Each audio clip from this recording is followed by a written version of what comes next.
Hello my dear friends, welcome to Ishmani wonders. ఈ రోజు మన ఛానల్లో Ugadi special recipes, very special Ugadi పచ్చడి, మామిడికాయ పులిహార, పూర్ణం బూరెలు, సేమియా పాయసం, ఇవన్నీ కూడా ఒకే వీడియోలో మనం ఇప్పుడు చూద్దాం. వీడియో ఫస్ట్ టైం చూస్తున్నట్లయితే ప్లీజ్ దయచేసి లైక్ చేయండి వీడియోని. మరిన్ని వీడియోస్ కోసం మన ఛానల్ని సబ్స్క్రైబ్ చేయండి. ముందుగా మీకు మీ కుటుంబ సభ్యులకు ఉగాది శుభాకాంక్షలు. రెడ్ రుచుల కలయిక ఉగాది పచ్చడి చాలా టేస్టీగా ఎలా ప్రిపేర్ చేసుకోవాలనేది చూపించబోతున్నా అండి.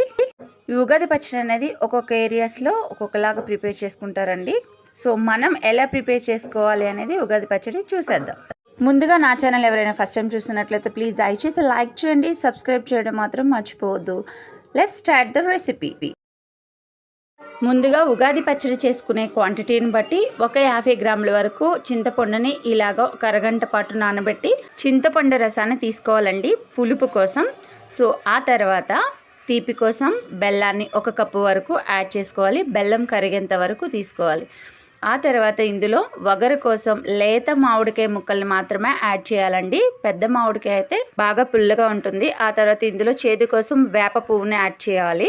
కారం కోసం మిరియాలను యాడ్ చేస్తున్నానండి నేను. మీరు కావాలంటే ఇందులో కారం లేదా పచ్చిమిర్చిని కూడా యాడ్ చేసుకోవచ్చండి. ఆ తర్వాత ఇందులో రుచికి సరిపడినంత సాల్ట్ యాడ్ చేసుకోవాలి. అంతే అండి, షడ్ రుచుల కలయిక ఉగాది పచ్చడి రెడీ అయిపోయింది. కొన్ని ప్లేసెస్లో అయితే ఇంతకన్నా ఎక్కువ ఇంగ్రీడియంట్స్ కూడా యాడ్ చేసుకుంటారు. అందులో మీరు కావాలంటే వేయించిన శనగపప్పు అలాగే కొన్ని అరటి ముక్కలను కూడా యాడ్ చేసుకుని ఒకసారి అంతా మిక్స్ చేసుకొని సర్వ్ చేసుకోవడమేనండి. ఇవి పూర్తిగా ఆప్షనల్ మాత్రమే. ఎంతో టేస్టీ అయిన ఉగాది పచ్చడి రెడీ అయిపోయిందండి. చాలా టేస్టీగా ఉందండి. పండగ రోజున దేవునికి నైవేద్యంగా సమర్పించిన తర్వాత అందరూ తప్పకుండా తినాల్సిన ఈ ఉగాది పచ్చడి అండి. అందరికీ మరొకసారి ఉగాది శుభాకాంక్షలు అండి. నేను ప్రిపేర్ చేసిన ఈ ఉగాది పచ్చడి మీకు నచ్చినట్లయితే ప్లీజ్ దయచేసి లైక్ చేయండి, షేర్ చేయండి, సబ్స్క్రైబ్ చేయండి. మరిన్ని టేస్టీ అండ్ ఇంట్రెస్టింగ్ రెసిపీస్ కోసం నా ఛానల్ని సబ్స్క్రైబ్ చేయండి. Thanks for watching my video. Ugadi special మామిడికాయ పులిహార ఎలా ప్రిపేర్ చేసుకోవాలనేది చూపించబోతున్నా అండి. చాలా ఈజీగా మనం ఈ పులిహారని ప్రిపేర్ చేసుకోవచ్చు. చూడండి, ముందుగా మనం పులిహారని చేసే క్వాంటిటీని బట్టి మ్యాంగోస్ని ఈ విధంగా తురుముకుని పక్కన పెట్టేసుకుందామండి. ఇప్పుడు స్టవ్ వెలిగించి ప్యాన్ పెట్టుకుని అందులో ఆయిల్ని యాడ్ చేసి ఆయిల్ హీట్ అయిన తర్వాత 1 కప్పు వరకు పల్లీలు, పచ్చిశనగపప్పు, ఆవాలు, ఎండుమిర్చి, పచ్చిమిర్చి, మామిడికాయ తురుము, కరివేపాకు, రుచికి సరిపడినంత సాల్ట్, కలర్కి సరిపడినంత పసుపు యాడ్ చేసుకోవాలండి. 1 by 1 యాడ్ చేసుకుంటూ ఫ్రై చేసుకుని పక్కన పెట్టేసుకోవాలండి. ఇప్పుడు వేడివేడి అన్నంలో కొద్దిగా ఆయిల్ని యాడ్ చేసుకుని అంతా ఒకసారి మిక్స్ చేసి ఒక 10 నిమిషాల వరకు ఫ్యాన్ కింద పెడితే మనకి పొడి పొడిలాడుతూ వస్తుందండి రైస్ అనేది. ఎక్కువ క్వాంటిటీ చేసేటప్పుడు రైస్ ఉడికించేటప్పుడే అందులో పసుపు, కొంచెం ఆయిల్ యాడ్ చేసి కుక్ చేసుకోవచ్చండి. ఇప్పుడు ఈ రైస్లో మనం ముందుగా ప్రిపేర్ చేసుకున్న మామిడికాయ తాలింపుని యాడ్ చేసి అంతా ఒకసారి మిక్స్ చేసుకుంటే ఎంతో టేస్టీ అయిన మ్యాంగో పులిహోర రెడీ అయిపోయిందండి. Ugadi special and summer special కూడా అండి ఈ మ్యాంగో పులిహోర. సో మీకు నచ్చినట్లయితే ప్లీజ్ దయచేసి లైక్ చేయండి, షేర్ చేయండి అండ్ సబ్స్క్రైబ్ చేయడం మాత్రం మర్చిపోవద్దు. థ్యాంక్ యూ సో మచ్ అండి. Thanks for watching my video. పూర్ణం బూరెలు ఎలా ప్రిపేర్ చేసుకోవాలో చూసేద్దాం. ముందుగా 1 కప్పు మినపప్పుని ఒక 4 నుంచి 6 గంటల వరకు నానబెట్టుకోవాలండి. ఆ తర్వాత 1 కప్పు వరకు పచ్చిశనగపప్పును కూడా ఒక 4 to 6 అవర్స్ వరకు నానబెట్టుకోవాలండి.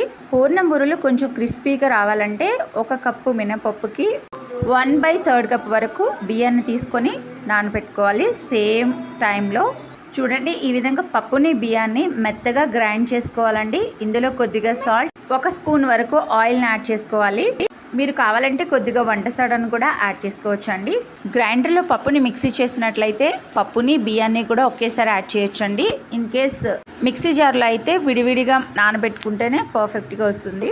చూడండి, పచ్చిశనగపప్పుని కుక్కర్లో ఉడికించిన తర్వాత నేను గ్రైండ్ చేసుకున్నానండి. ఫస్ట్ కుక్కర్లో కొద్దిగా వాటర్ యాడ్ చేసి ఒక 2-3 విజిల్స్ వచ్చే వరకు కుక్ చేసి ఆ తర్వాత పూర్తిగా చల్లారిన తర్వాత మిక్సీ జార్లో యాడ్ చేసుకుని మనం ఇలా ఫైన్గా మిక్స్ చేసుకోవాలండి. పప్పు ఎక్కడా లేకుండా చూసుకోవాలి, లేదంటే పూర్ణం పగిలిపోతుంది. మెయిన్ ప్రాసెస్ అయితే మనకి అయిపోయింది. ఇప్పుడు స్టవ్ మీద ఒక ప్యాన్ పెట్టుకుని అందులో 1 కప్పు వరకు బెల్లాన్ని తీసుకోనండి. అందులో కొద్దిగా వాటర్ యాడ్ చేసి బెల్లం కరిగేంత వరకు ఉంచి, బెల్లం కరిగిన తర్వాత మనం ముందుగా మిక్సీ చేసుకున్న పచ్చిశనగపప్పుని యాడ్ చేసుకుని ఇందులో 1 స్పూన్ వరకు ఇలాచీ పౌడర్ని యాడ్ చేసుకోవాలండి. ఆ తర్వాత బటర్ని యాడ్ చేయండి. టేస్ట్ అయితే చాలా బాగుంటుంది. మీరు బటర్కి బదులు నెయ్యిని కూడా యూస్ చేయొచ్చు. ఇలా ఒకసారి అంతా బాగా మిక్స్ చేసుకోండి. ఇలా ప్యాన్ నుంచి సపరేట్ అయిపోవాలి. మనం ఇప్పుడు పూర్ణం ప్రిపేర్ చేసుకుందామండి. ఇది పూర్తిగా చల్లారకుండా కొంచెం గోరువెచ్చగా ఉన్నప్పుడే మనకి కావాల్సిన సైజులో పూర్ణాలని ప్రిపేర్ చేసుకుని పూర్ణం బూరెలు వేయడం కోసం పూర్ణాలని రెడీగా పెట్టేసుకుందాం. ఇప్పుడు స్టవ్ వెలిగించి లోతుగా ఉన్న కళాయిని తీసుకోండి. అందులో ఆయిల్ని యాడ్ చేసి ఆయిల్ బాగా హీట్ అయిన తర్వాత మీడియం ఫ్లేమ్లో పెట్టుకుని మనం ఈ పూర్ణాలని ఒక్కొక్కటిగా పిండిలో యాడ్ చేసి చాలా జాగ్రత్తగా వేయండి. అది మన పైకి చిమ్మే ఛాన్సెస్ ఉంది కదా, సో అందుకని చాలా జాగ్రత్తగా ఉండాలి. పూర్ణాలు వేసేటప్పుడు చూడండి, పూర్ణాలు మంచిగా కుక్ అవుతున్నాయి. లోపల నుంచి పూర్ణం ఏది కూడా బయటికి రాలేదు. చూడండి, ఎంతో టేస్టీ అయిన ఉగాది స్పెషల్ పూర్ణం బూరెలు రెడీ అయిపోయినాయండి. చాలా బాగుంది. ఈ ఉగాది రోజున ఈ వంటలన్నీ కూడా మీరు దేవునికి సమర్పించి దేవుని ఆశీస్సులు పొందాలని మనస్ఫూర్తిగా కోరుకుంటున్నానండి. నా వీడియోలు మీకు నచ్చినట్లయితే ప్లీజ్ దయచేసి like, share, subscribe. Thanks for watching my video.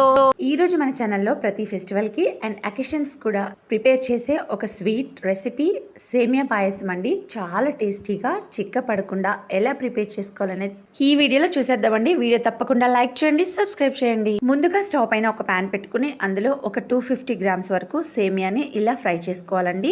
మీరు కావాలంటే రోస్టెడ్ సేమియా కూడా మార్కెట్లో దొరుకుతుందండి, అదైనా యూజ్ చేయొచ్చు. ఇలా రోస్ట్ చేసుకున్న సేమియాని ఒక బౌల్లో తీసుకుని పక్కన పెట్టుకుందాం. అదేవిధంగా పాలను ఇలా మరిగించాలండి. ఇలా ముందుగా కాచుకొని పక్కన పెట్టేసుకోవాలి. ఇప్పుడు మనం ఏ బౌల్లో అయితే సేమియా చేస్తున్నామో అందులో ఒక గ్లాస్ వాటర్ యాడ్ చేసుకోవాలండి. ఆ తర్వాత మనం ఒక 10 నిమిషాలు ముందుగా నానబెట్టుకున్న సగ్గు బియ్యాన్ని యాడ్ చేసి ఇలా ఉడికించుకోవాలి. ఈ టైంలో మనం ముందుగా రోస్ట్ చేసి పెట్టుకున్న సేమియాను కూడా ఇందులో వేసి ఒకసారి అంతా మిక్స్ చేసుకోవాలండి. సేమియా బాగా కుక్ అయిన తర్వాత మాత్రమే మీకు నచ్చితే షుగర్ కానీ లేదంటే బెల్లం కానీ యూస్ చేయొచ్చండి. ఈ విధంగా బెల్లం, షుగర్ కరిగిన తర్వాత అందులో మనం ముందుగా కాచి చల్లార్చి పెట్టుకున్న పాలను యాడ్ చేసి ఒకసారి మిక్స్ చేసి ఒక 1/2 స్పూన్ వరకు ఇలాచి పౌడర్ని యాడ్ చేసి ఒక 5 మినిట్స్ కుక్ చేసుకుని అందులో ఇప్పుడు డ్రై ఫ్రూట్స్ని నేతిలో ఫ్రై చేసి యాడ్ చేసుకోవాలండి. మీకు నచ్చిన డ్రై ఫ్రూట్స్ అయితే యూస్ చేసుకోవచ్చు అండి. నేనైతే బాదం, జీడిపప్పు, కిస్మిస్ అయితే యూస్ చేస్తున్నాను. సేమియా పాయసం చిక్క పడకుండా ఉండాలంటే స్టవ్ ఆఫ్ చేసిన తర్వాత లాస్ట్లో మనం కాచి చల్లార్చిన పాలనైతే యాడ్ చేసుకోవాలండి. చూడండి, డ్రై ఫ్రూట్స్ని పాయసంలో యాడ్ చేస్తే ఎంతో టేస్టీ అయిన సేమియా పాయసం రెడీ అయిపోయిందండి. అబ్బా, స్మెల్ అయితే చాలా బాగుంది. ఎందుకంటే జీడిపప్పులు నేతిలో వేయించాం కదా. టేస్ట్ అయితే అదిరిపోయిందండి, చాలా బాగుంది. మీరు కూడా మీ ఇంట్లో ట్రై చేసి మీ సలహాల సూచనలు నాకు కమెంట్ సెక్షన్లో షేర్ చేయండి. నా వీడియో మీకు నచ్చినట్లయితే please like, share, subscribe to my channel. నేను ప్రిపేర్ చేసిన ఈ ఉగాది రెసిపీస్ మీకు నచ్చినాయా? నచ్చితే తప్పకుండా లైక్ చేయండి. మీ ఫ్రెండ్స్కి, ఫ్యామిలీ మెంబర్స్కి షేర్ చేయండి. తప్పకుండా ఈ రెసిపీస్ మీకు ఎలా అనిపించినాయి కమెంట్ చేయండి. మీ కమెంట్స్ మాకు చాలా బూస్టప్ ఇస్తాయి. అంటే క్రియేటర్స్ నన్ను సపోర్ట్ చేస్తున్న ప్రతి ఒక్కరికి పేరు పేరున ధన్యవాదాలు తెలియజేస్తున్నానండి. మరొకసారి మీకు, మీ కుటుంబ సభ్యులకు ఉగాది శుభాకాంక్షలు. న్యూ క్రియేటర్స్ని సపోర్ట్ చేయండి. మరిన్ని వీడియోస్ కోసం మన ఛానల్ని సబ్స్క్రైబ్ చేయండి. Thank you so much. Thanks for watching my video.